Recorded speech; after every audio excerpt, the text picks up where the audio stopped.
Hello, and welcome back to your favorite program, TS, where we tell the truth and let the chips fall where the bloody hell may, and where we always insist that truth crashed to earth shall rise again. I have no control over that.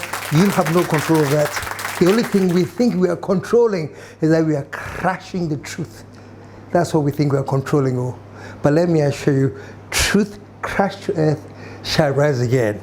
And as we always promise those who are engaged in the enterprise of gendarme, we are alert now, and trust you me, I promise you that we shall crush all the gendarme with the truth. Yeah, and the final thing I say, and I know you've been waiting for it, is what time is it, folks? What time is it? And the answer, you know it, it's nation time. It's nation time. You might get tired of hearing this, but let me promise you, so long as I live, so long as this program is on, I shall begin the same old way until kingdom come. All right? Now, before I start today we're going to get it very, very busy. But before I start today, the first thing I want to do is to thank all of you out there who expressed profound messages for my birthday.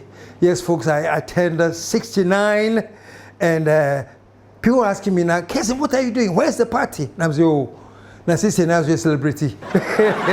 Just imagine it, oh, how many parties I've celebrated after 69? Oh, no.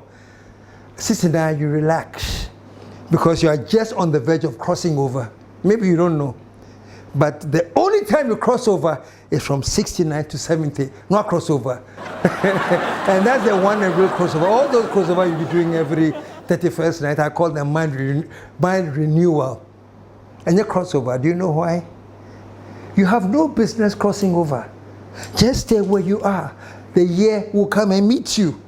Like this year, stay where you are. 2026 will cross over and come and meet you. So don't get worried and make crossover. Stay where you are, the year will come and meet you. Just renew your mind. So me I call you here a time for mind renewal. I don't say crossover. The only one time you cross over is what I'm about to. 69 to 70, what crossover? Shows a lot for all the 70s, man. They have actually crossover. Anyway, that's just by the way. What I want to talk to you today, and I beg you, before I do that again, this Christmas on the 25th, 26th, 27th over at Cactus Creek. And I have a lot of followers, those of you in the US, in the UK, outside Ghana, who are planning to come to Ghana for the Christmas. Let me tell you, 25th, 26th, 27th, we have a great show at Cactus Creek. First of all, there's a lunch buffet, an amazing lunch buffet, live music, amazing. And then after that, I'll be on the stage with my latest comedy special, and it's called Old Age is a Rascal. Old Age is a Rascal. It's an amazing comedy, satiric look on aging. So whether you're young or old, you love this show. So I invite you, all of you, 25th, 26th, 27th, to Cactus Creek to come and see this show. Anyway, after having said all of that, let's come back to the business of TALKSHOP and what I want to talk about today. Folks, the thing that I want to talk about today is very simple. As we get to the new year, I'm hoping that all of the Ghanaians will start the new year with a new, renewed energy and mindset that Ghana must work. Charlie, this country, I think, what is his face? Musician, Ben. Folks, remember the great Amaziba? Amaziba came up with a song, and the song was Yesi Mwacho, Yesi Mwache, which means, Charlie, Ghana, we've been on the road for a long time. We always talk about, oh, Ghana, we have the potential to be this, we have the potential to be that. Forget it. Yesi Mwache, we should be there now. Yesi Mwacho. So this year, the only message that is coming from TS is that Yesi Mwache. So let us renew our mind properly to be where we are supposed to be, folks. And the only place we're supposed to be now is to be feeling that we are in one nation, one people with one destiny. That's what the champion said. And let us, at this stage, let us help to build this country. For once.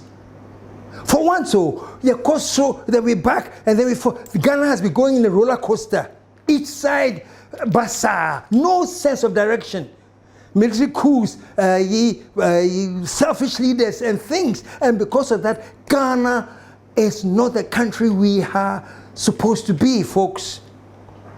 We started with Singapore and things like that. Look at where they are and where we are now, just because we lost our focus. We lost our focus. After the 1966 coup, everything became bazaar. We lost our focus. So all I'm saying is that now that it seems that we have a semblance of focus, because that's what it seems, man. Whether you like it or not, whether you like JM or not, I don't care. Ghana finally seems that we are on some track. We have never seen inflation come down like this in 11 years, folks. GDP, the appreciation of the city, it is happening now. So what we do as a nation who've been up, down, crazily walking in a quagmire of what do you call it, quicksand, lost. Now as suddenly we are seeing our way, all I'm saying is that, okay, if it does look like we're seeing our way there, let's rally together and make sure that for once, this country will go where we belong. I kid you not. We have come through 8 years of decay and decadence. And whether you like it or not, the 8 years we have come out from was 8 years of decay and decadence. And we have entered another era that seems to be having some focus. All I'm saying is,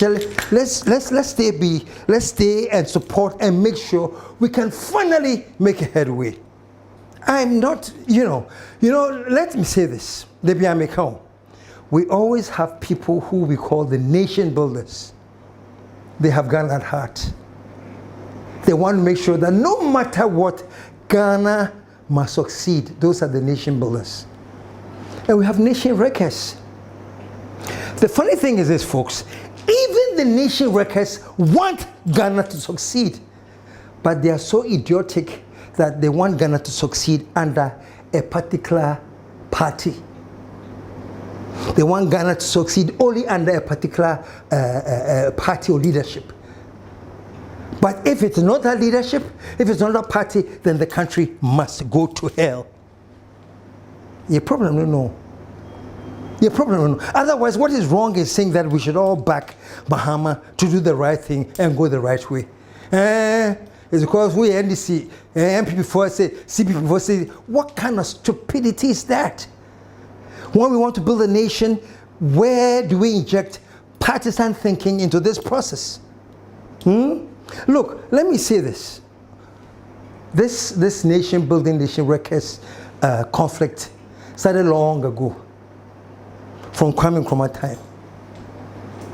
When Nkrumah wanted to industrialize this country, when he got the vision of building the Akosombo Dam, which then, look at that, back in the 60s, Ghana was the first country to have the largest man-made dam. That was Akosombo Dam. That was Nkrumah's vision. But check this out. Who didn't like it? Who would be opposed to building the largest man-made dam in the world that was going to pump electricity to make sure that our agric and industrialization fostered? Who be against that?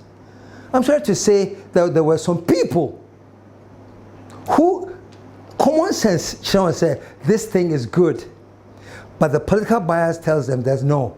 It's good, dear, we know it's good. But if it's coming under common crown, it's that stupidity. And that's what I say, nation building versus nation wrecking. So even those who were upset that it was coming at a Kwame Nkrumah, they knew that the Akosombo Dam was an important thing for the nation. Who doesn't? Say we are building the largest man-made dam to help in the industrialization of the country, to help with the agriculture of the country, to help with the growth and of the country. Who would in their right mind say we don't want it? No. Even those who were wreckers, who didn't want it because it was Kwame Nkrumah doing it. If it was another leader doing it, they would have praised it and said it was the best thing in the world. Charlie, we can't rule this country like that.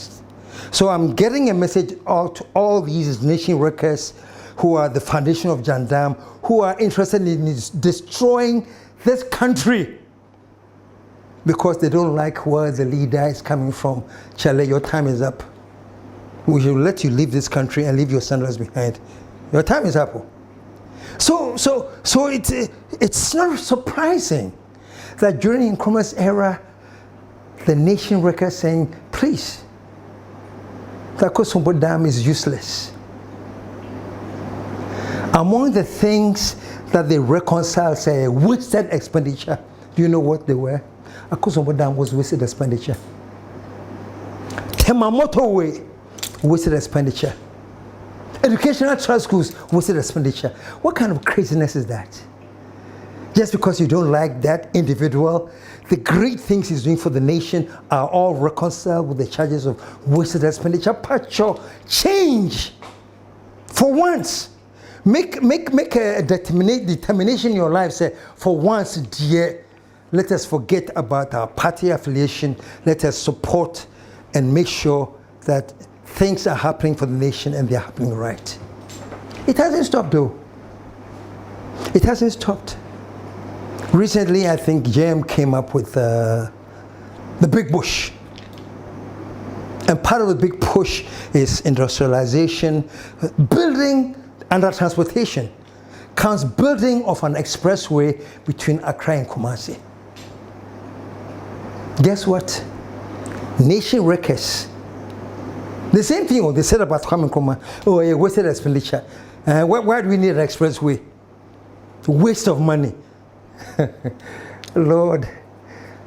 And I can swear to God that the same people who are saying it's a waste of money. Mr. Speaker, the Honorable N0nsense suggested that the proposed Accra-Kumasi Expressway is wasteful. And that we in the opposition opposed the dualization. Mr. Speaker, that cannot be the case. Mr. Speaker, I was surprised and amazed to see a colleague, member of parliament, particularly an MP from Kumasi, to describe the project as wasteful. Mr. Speaker, an MP of which the road is leading to his constituency will say that the road is wasteful. Mr. Speaker, to the extent that the said MP wrote to the president to say to the president that don't do that project. Mr. Speaker, I am surprised. I am surprised. I am surprised. Mr. Speaker, I'm surprised to hear that. And so, Mr. Speaker, let me say this. Let me say this. Let me say this. That this road from Accra to Kumasi is more than a road. It is opening up a country. So for an MP from that constituency to write and to say that the road is wasteful and we should not do it, and write to the president that the president should not do the project, Mr. Speaker, Mr. Speaker, it's untenable. Right, Honorable Speaker. Let me put it to you. If the same idea of building an expressway from Accra to Kumasi had come out from Nana Akufo-Addo, you would have worshipped him and said, Nana onim nyansa, Nana oye bema. But it didn't come from him, it came from JM. So all of a sudden, it is wasted expenditure. And when if I saw, please, let's stop. Ghana, we are growing. And the future of growing is mental maturity.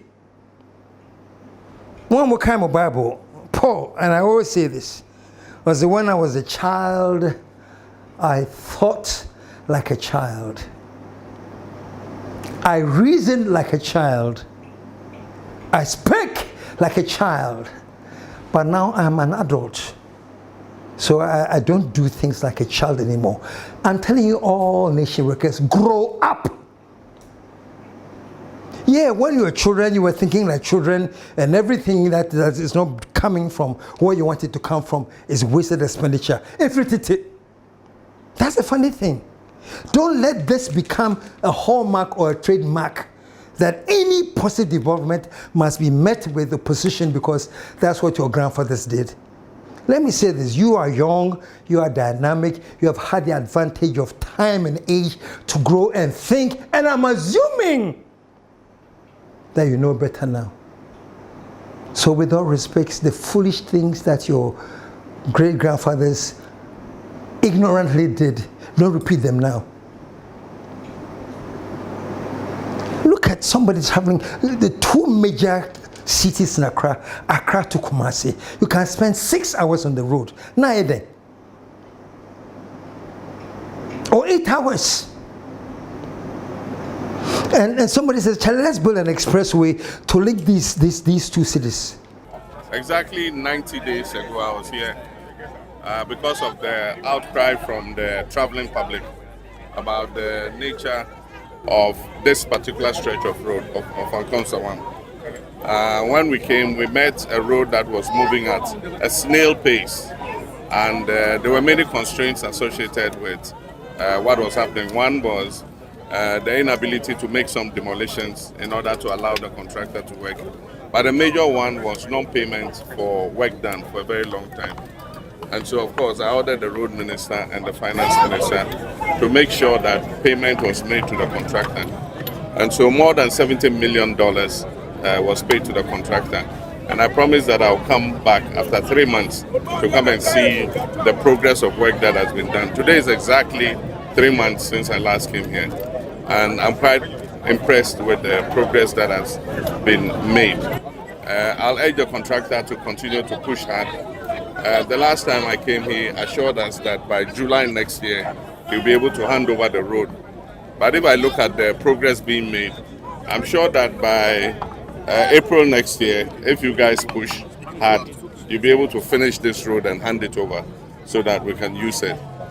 This alignment of the road is the road that links Accra to Kumasi. This is the old alignment.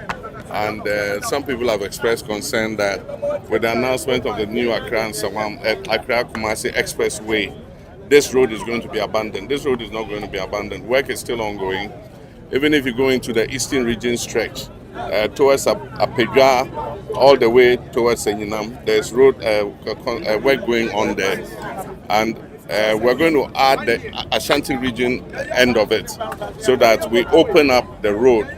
This road will still be a very important road, but it will also exist alongside the Accra-Kumasi Expressway so that for those who want to go very fast, for the trucks, big trucks, that carry heavy cargo, instead of using this stretch, they can use that stretch. Of course, they'll pay a toll to be able to use it. And so, like he said, we've not abandoned this alignment. This alignment will still be available for road users, but we're going to invest in a new expressway that will take people to Kumasi faster than this old one has done. That's a crime. That's a crime because the person who is doing that is not somebody that you personally want to take credit. This is silliness, folks. Let's grow up. Chalegana for yin kakra. Why? We have one time, and I say this all the time, and I always caution my dear friend, Mr. Mahama, please, Mr. Mahama, if you unfortunately lose focus and crumble, that's it for this nation. Look, the youth that are coming up, the people that are in Ghana are tired. You see much. We've been through a long road. Those of us who are old enough to know we go way back from 1966. Yeah, Kwame Nkrumah, boom, now Kwame Nkrumah call, and then we hand over Progress Party, and Progress Party, now Progress Party call, then the government's following. Yeah, bread. And all the changes were due to the fact that nobody had a focus and a vision that was helping this country. One person, I'm sorry to say, who had a focus and a vision, also had their own short givings, Ake Champon. And so he also became a victim of these coups. But honestly, Ike, he was onto something. In Nkrumah, we know. Isn't it funny that we lost Nkrumah? We are losing the people who are intelligent enough, who have a dream to drive this country. That's why I'm saying, if all the things we've been through, man, you see one chair. Those of you who are my age and older know what we've been through, the changes. I don't want to name them all now. We had the independence under Kwame Nkrumah. Yes, CNP independence, CNP liberation, and then the last came with the National Liberation NLC. That Nkrumah called the Notorious Liars Council, and the NLC also left. And then the SMC came, Jerry with the June 4th Revolution, and then there was the SMC. Oh, there's a whole history. Yes, yeah, bre. Oh, I dang. So when those of us who have come, I've seen every coup in Ghana, by the way. The 1966 coup, Nametiase. Of course, my whatever, but I saw it. I've seen every coup and every election in Ghana. Yeah, bre. Ghana, bro. I say boys are bre. Boys, one bre in Ghana. Ghana, bre. And so all I'm saying that if finally JM seems to be getting the direction and seems to be going right, what is wrong with us coming together, irrespective of our party, of our tribe, of our religion, of any other nonsense, and say, no, Charlie, this is the time to lift this country. If Ghana is going to rise again, this is the time. Why don't we get together and support this rise for all of us? You see inflation, I take them down. Prices of fuel, I take them down. Who is to say that those who are benefiting are card-carrying members of the NDC? Nonsense. So you have some other parties, so when you go to the market and things are improving, you don't notice it, or you notice it, but you rather would want to have the improvement under another government. And yeah, Jimmy. Folks, let's be serious now. Because Charlie, yeah, bread, and this country has a chance. So all I pray for is direction for JM to keep the focus. And on this note, let me tell all Ghanaians, Ghana Fonina, NDC, NPP, CPP, Cheddar, whoever you are, we are Ghanaian. You know something about Ghanaians? We are very, very tricky. We can be sometimes corrupt. We can be sometimes shady. Yeah, I say, our yes is not our yes. Nay, no. Who Ghana for Suban Papa? I'm sorry, oh. A Ghanaian will look in the face and smile and tell you, oh, no problem. Oh, you can come tomorrow. And they are lying. Workers, you take your car to a fitting shop. Or best such a oh, master, no, there be no problem. Brochina, go tomorrow. Oh, my mother here, my mother is sick in the village. You have to go to the village. Into the Bena member. Oh, with the Nyame bois. If it's the will of God, it's on a Friday. You go on that Friday, it's not done. Nyame na amwa. That is the Ghanaian mentality. It is not straight. I'm sorry. Today, all of us are in the line of fire, including me. You get straight. There are few Ghanaians who will let their word be their word, or can obey. Some, yo, that's the mentality of Ghanaians. And every time I joke about this, Kwekwa Nancy is a crafty, witty, corrupt 419 agent. Kwanasi. Obianya 419 to say Kwanasi. But guess what? He's a folk hero. So that alone tells us the kind of mentality that we have as Ghanaians. That's why I got carried away when Mahama said he was going to do resetting so the Ghanaians would come and start understanding that unless we even change our mindset, folks, unless we change the way we think, then do you know what? We have just programmed ourselves for self-destruction. No way out. We have programmed ourselves for self-destruction. So based on that, when I trust you or I like you, it's not because you're NDC or MPP or something, it's because I know personally, But as a whole, NDC for a Ghana for, mentality. MPP for a Ghana for, CPP for a Ghana for, I am saying that as a people, we have to change our mindset because we are all very tricky and we get conniving, all of us. Because our folk hero is a 419 guy. So I'm not crazy enough to think that there's a group of people that are so holy or looting or are they not Ghanaians? Would they not find the same loopholes that the MPP found to loot? We are all in the same damn boat.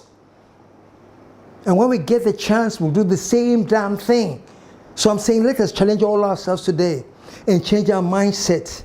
And we have to be intentional about our mindset.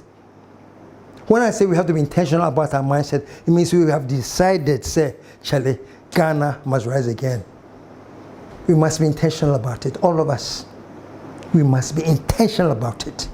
And then that can finally and gradually lift us up from this quagmire of mess that we're in and find the road ahead. Look, I don't have anything against people who are in so-called opposition. We're all Ghanaians. So we have the government, we have the opposition, and the role of the opposition is this, that when the government is going wrong, speak up. Speak up intelligently. And I beg government, so whoever is in government, when the opposition is speaking and they speak intelligently, you too listen. Then we build this nation together. But it's not like we are in position, so everything that is good is bad. My great friend Kujobo Nkrumah was recently talking about what the government is doing to attempt to stabilize the city. Listen to this. Then they say, oh, the city has appreciated by 30%. Inflation is down. Monetary policy rate is down. And so I buy Papa. Mr. Speaker, let me take my time to draw the attention once again to a few more things. In the beginning, we told them that, colleagues, this currency that has appreciated by 30% is a matter of fact, but it is because you are pumping dollars into the economy. Mr. Speaker, from January till now, the Bank of Ghana has pumped not less than 8 billion cedis to shore up, $8 billion, I beg your pardon, to shore up the currency. The whole argument is that per their calculation, the government has pumped in $8 billion, and that's why the city is appreciating. For this, forgive me, I'm an economist, but I say, and so what? Look, there is no government in this world that doesn't monitor their currency and how to build and make sure that their currency is appreciating. Every government has a responsibility to boost their currency. So what if they have to pump in money? Look, I'm saying this. If the argument has been this, for example, the argument was that, look at what is happening. The government has pumped in $8 billion, and because of that, inflation has skyrocketed. Because the government pumped in all this money, it is affecting the rate of inflation. Inflation has skyrocketed. Prices have arisen. The prices of the pump are out of control. The GDP is out of control. Then I will think twice and say, it's true. injecting all that money has affected the economy negatively. So maybe let's think about it. Because we are pumping the money to help appreciate the city, but it is causing all these negative effects, like skyrocketing inflation, like interest rates going out of whack. Then yes, the pumping of the dollars is disturbing the economy. But if you say by your projections so much money has been pumped in, and because of that, the city is now stable. Because of that, inflation is coming down. Because of that, GDP is growing. Then, and so what? Is it a crime to make sure you engineer the economy in such a way that there's growth in GDP, there's inflation coming down, there's appreciation of your currency? Is that a crime? Maybe I'm not an economist, and I'll probably say that as a non-economist, I think I would have been so impressed if you tell me that because they have done this, this is what we are suffering. But if you're telling me because they've done this, this is why the things are good, so don't mind them. Patrick, could you come again? Maybe I don't understand. Come again. It doesn't make sense. So this is what I say, that rather than coming together as a nation to foster unity and growing the country, we are thinking about where and what angle we can attack and show that things are going wrong. I know there was one speech that he said that even under the NPP, the former governor, Addison, put in some 10 billion to stabilize the city. And the city stabilized more, but they decided it was not sustainable, so they stopped it. November last year, and Governor Addison, Tama, or started year BBA, Emma rate, no, Eswa TFE 16, Abba Abedu Beye 14, or can't say, Adena Oyeno, you bet me a yama could do Beye 10. Name mum, nin to a sworn a Beye ding. Den ade na ne ye be September October last year you started pumping ne dia ban bia pump so wo dollar wo ho kire wa be den wo be pump ye pump kakra me so T50 16 no be do be 14 the honor governor this in car say the sustainability ni problem no. Fine, that was your decision. If the current BOG governor has decided, I'm going to do it and I'll make sure I sustain it, what is the beef? So folks, I'm saying this. You see much. The time has come, whether we like it or not, for all of us to get together and think in the direction of building this country. Because if we fail this time, posterity will never forgive us. The upcoming generation will never forgive us. And I'll do a show on this, what to expect if we fail again this time in our experiments. So folks, let's just not oppose because we are opposition. Be behind it. Yes, sir. We are growing. When we were children, we thought like children, but we are growing. Let's start thinking as adults who intentionally want to make this country work. I remember some debate that went on in Parliament. I think his name is N0nsense of Impresso, who went all out to show how the budget was empty. I'm saying, really? Is it empty because it is not your choice of party that did it, or is it empty because why your thinking tell you that it's empty? Listen to a few things he said. I don't want to play the whole thing. Listen to him. Mr. Speaker, the budget is empty. And they say that empty barrels make the most noise. That's it. This budget is empty. I'm glad that I think his name is Eric Opoku, who also stood up to give the different opinion that no, you cannot call this budget as empty. Listen to Eric Opoku for a quick second. Mr. Speaker, I have with me the 2024 budget presented on the floor of this House by our colleagues when they were in the majority. Mr. Speaker, in 2024, just 11 months ago, the budget provided for capital expenditure, which was 28 billion Ghana cedis. And they indicated that out of the 28 billion, the Ghanaian economy can generate only 18 billion. The remaining 10 million was to be borrowed from outside Ghana. Just 10 months ago. Today, we are debating the 2026 budget. And the allocation for capital expenditure is 57 billion. 57 billion.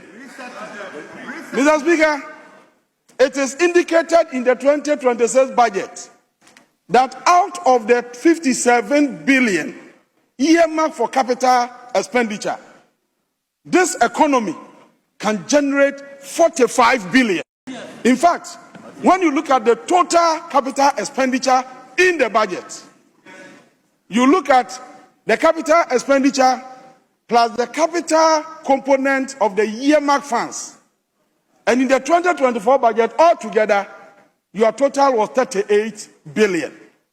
Today, after just 10 months in office, the government of the NDC, under the visionary leadership of His Excellency John Dramani Mahama, has increased our capital budget from the 38 billion to 77 billion. 103% increase. And you are here condemning this. And you are describing this document as empty. It means you don't have better appreciation of it. Mr. Speaker, it is important to note this, that in the 2024 budget, they projected that if they happen to be in power, in government again, in 2026, they will increase Ghana's capital budget to 44 billion. We are doing 77 billion. And you have the courage, the temerity to stand before this August House to describe this budget as empty. Mr. Speaker. So folks, all I'm saying is very, very simple. Me, I'm not saying that the NDC is not full of angels, nothing. I'm saying that Ghanaians can always be Ghanaians. All of us need that mindset to reset so we can focus in the right direction. But all I'm saying is this, folks, I beg you, if it happens that JM is in the right direction and the signals look good, then I think we all owe it to ourselves. Not to JM, not to the party, not to anybody, but we owe it to ourselves to support and build this nation. And where things are going wrong, we all owe it to ourselves to point out where it is going wrong so we can straighten it and build this nation. Folks, that's where we are. You see my shit. And I said before the election that we were at a tipping point. And depending on where we're going to tip, we can tip into anarchy or we can tip into renewal, where we have one more chance to reset things and renew our thinking. And if I may say, we did tip into an opportunity to renew our minds, to reset our country.